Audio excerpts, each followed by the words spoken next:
नमस्कार, मैं हूं चरण सिंह राजपूत और आप देख रहे हैं द न्यूज़ 15। उत्तर प्रदेश के दिग्गज नेता माने जाने वाले नसीमुद्दीन सिद्दीकी ने अब कांग्रेस से भी इस्तीफा दे दिया है। नसीमुद्दीन सिद्दीकी उत्तर प्रदेश के कितने बड़े नेता माने जाते हैं, इसका अंदाज़ा इस बात से लगाया जा सकता है कि उनके साथ में 70 दूसरे नेताओं ने भी इस्तीफा दिया है और उसमें लगभग 2 दर्जन पूर्व विधायक भी हैं। ऐसे में बड़ा प्रश्न ये उठता है कि नसीमुद्दीन सिद्दीकी ने आखिर कांग्रेस से इस्तीफा क्यों दिया। नसीमुद्दीन सिद्दीकी का ये कहना है कि वो कांग्रेस में जातिवाद के खिलाफ लड़ने आए थे, सांप्रदायिक ताकतों के खिलाफ लड़ने आए थे, वहाँ लड़ नहीं पा रहे थे। दरअसल इमरान मसूद जो सहारनपुर के सांसद हैं, उन्हें कांग्रेस की ओर से बढ़ावा दिए जाने की वजह से कहीं ना कहीं नसीमुद्दीन सिद्दीकी जो है वो अपना कद घटा हुआ कांग्रेस में महसूस कर रहे थे।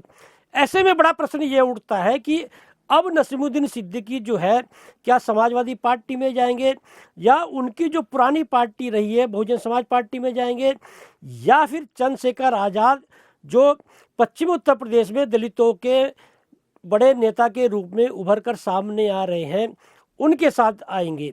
जानकारी यह मिल रही है कि असदुद्दीन ओवैसी और चंद्रशेखर आज़ाद के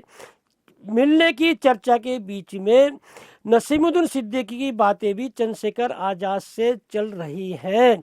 चंद्रशेखर आज़ाद, नसीमुद्दीन सिद्दीकी, ओवैसी मिलकर पश्चिमी उत्तर प्रदेश में एक गठबंधन बना सकते हैं। नसीमुद्दीन सिद्दीकी जो है वो पश्चिमी उत्तर प्रदेश के दिग्गज नेता माने जाते रहे हैं और किसी समय में 2007 में जब बहुजन समाज पार्टी की सरकार बनी थी,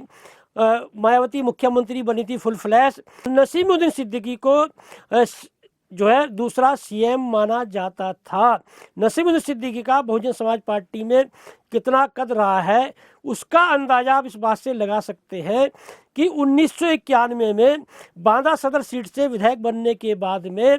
वो लगातार जब भी बहुजन समाज पार्टी की सरकार बनी है, चाहे 1995 में बनी हो, 1997 में बनी हो, 2002 में बनी हो या फिर 2007 में अपने दम पर बहुजन समाज पार्टी ने सरकार बनाई हो, नसीमुद्दीन सिद्दीकी जो है मायावती के मंत्रालय में कैबिनेट मंत्री रहे हैं। नसीमुद्दीन सिद्दीकी जो है उनका कितना बड़ा कद है, इस बात का अंदाजा इस बात से लगाया जा सकता है कि जब 2017 10 मई को मायावती ने बहुजन समाज पार्टी की जो मुखिया हैं नसीमुद्दीन सिद्दीकी को पार्टी से निष्कासित किया, तो 22 फरवरी 1918 में जब उन्होंने कांग्रेस की सदस्यता ली थी तो 35,000 समर्थकों के साथ में वह सदस्यता ली थी और कई सांसद और कई विधायक जो हैं उनके साथ में कांग्रेस में शामिल हुए थे। नसीमुद्दीन सिद्दीकी के जो कद है पश्चिम उत्तर प्रदेश में मुस्लिमों में जो उनकी एक पकड़ है उसका फ़ायदा चंद्रशेखर आज़ाद और असदुद्दीन ओवैसी उठाना चाहते हैं। ये माना जा रहा है कि 2027 का जो विधानसभा चुनाव उत्तर प्रदेश में होने जा रहा है, एक बड़ा गठबंधन पश्चिम उत्तर प्रदेश में असदुद्दीन ओवैसी, नसीमुद्दीन सिद्दीकी और चंद्रशेखर आज़ाद का बन सकता है। पश्चिम उत्तर प्रदेश में चंद्रशेखर आज़ाद जो है वो युवाओं के बड़े नेता माने जाते हैं। असदुद्दीन ओवैसी को महाराष्ट्र के नगर निगम चुनाव में जिस तरह से सफलता हासिल हुई है, जिस तरह से मालेगांव में उन्होंने वहाँ के जो स्थानीय नेता हैं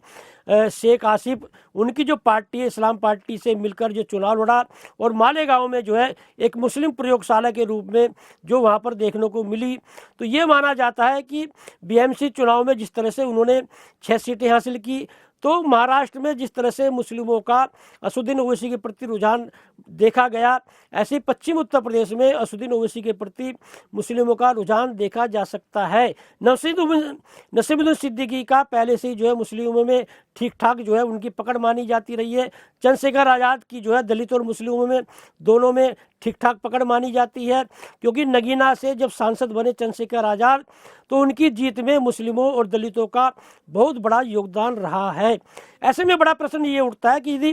चंद्रशेखर आज़ाद के साथ में नसीमुद्दीन सिद्दीकी चले जाते हैं तो उत्तर प्रदेश की राजनीति पर क्या असर पड़ेगा। नसीमुद्दीन सिद्दीकी के चंद्रशेखर आज़ाद से मिलने के बाद में यदि वो उनसे मिल जाते हैं, न केवल बहुजन समाज पार्टी का वोट बैंक प्रभावित होगा, बल्कि अखिलेश यादव जो समाजवादी पार्टी के मुखिया हैं, जो 2027 में सरकार बनाने का फिर से सपना देख रहे हैं, उनकी पार्टी का जनाधार भी जो है, वोट बैंक भी जो है, वो भी प्रभावित हो सकता है। अब देखना ये होगा कि नसीमुद्दीन सिद्दीकी चंद्रशेखर आज़ाद से हाथ मिलाते हैं, अखिलेश यादव के साथ जाते हैं, या फिर अपनी पुरानी पार्टी बहुजन समाज पार्टी में जाते हैं।